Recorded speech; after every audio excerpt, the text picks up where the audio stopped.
Hi everyone! In my last tutorial, I showed you how I created these gorgeous inverted ISA cards. Today, I'm going to make a flip lid box for this.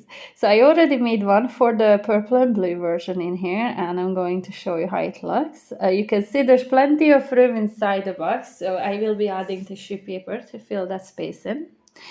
And the box measures 5¼ by 7¼ of an inch, and it is 1 inch in height, and it has that lovely flip lid box mechanism. I will be using plain white cardstock for this, and it's a heavyweight cardstock. One of them measuring 7¼ by 9¼ and the other one is just a smidge bigger. It's still 7¼ by 9¼ but it has an extra 1/16 perhaps of an inch. I just left it. You can see the difference in there. It's just so the lid can comfortably slide over the box or the base of the box.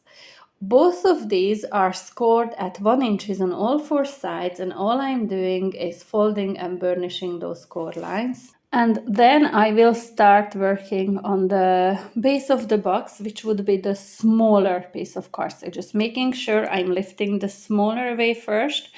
And I'm going to release those tabs in all 4 corners. So I just cut down to that horizontal score line. And then I cut wedges away from that little tab on both sides of the little tab. Make sure I avoid any bulking or anything sticking out when I will be gluing the box together. So I just repeat exactly the same process for all 4 corners on this one. And then I'm going to bring in my quick grab glue, and I'm just going to glue the tabs onto the sides of the box, just like so. It's easy peasy. Just as I'm going right on all 4 corners, I'm making sure everything is sitting nice and square, and once I glued the tabs down, I apply a little pressure with my fingers to make sure that the tabs won't start moving out in there. So I repeat the same process on all 4 corners, and once I completed this, this is the base of the box ready. I'm not adding any more layers to the base, but I will be adding to the lid. But if you wish, you can reinforce this with some extra layers. Now for the lid, which is the slightly larger piece of cardstock, I am completely removing 2 of those corners, and I'm doing this on the shorter side because I want my hinge to be the shorter side. But if you want your hinge to be on the longer side, you would need to remove the square alongside the longer side. I hope this makes sense. With the other 2 squares, I'm just releasing them as tabs exactly the same way I done it earlier on the card base.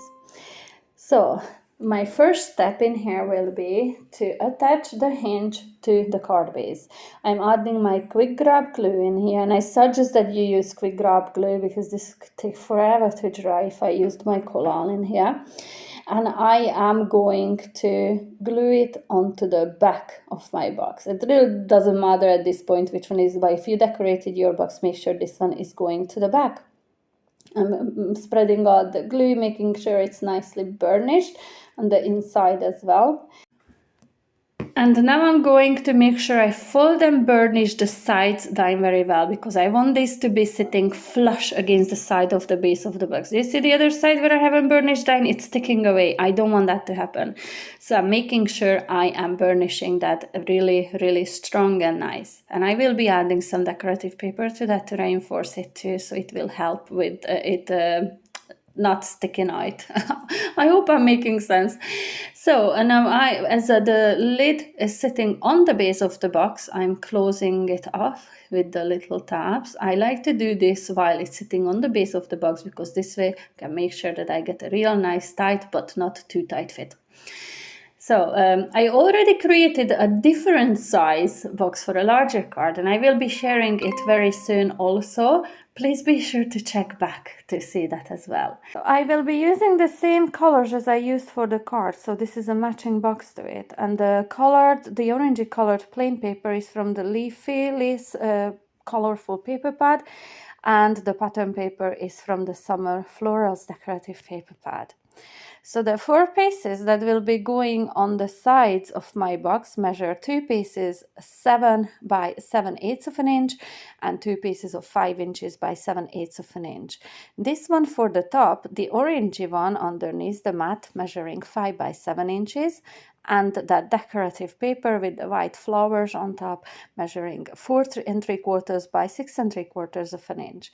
And I added glitter to all 4 sides of that one just by using my chisel tip glue pen and some Crystallina glitter. The same way I done it on the card, which I will link at the very end of this video if you haven't seen that one. It's a gorgeous, gorgeous card. I really love how it turned out.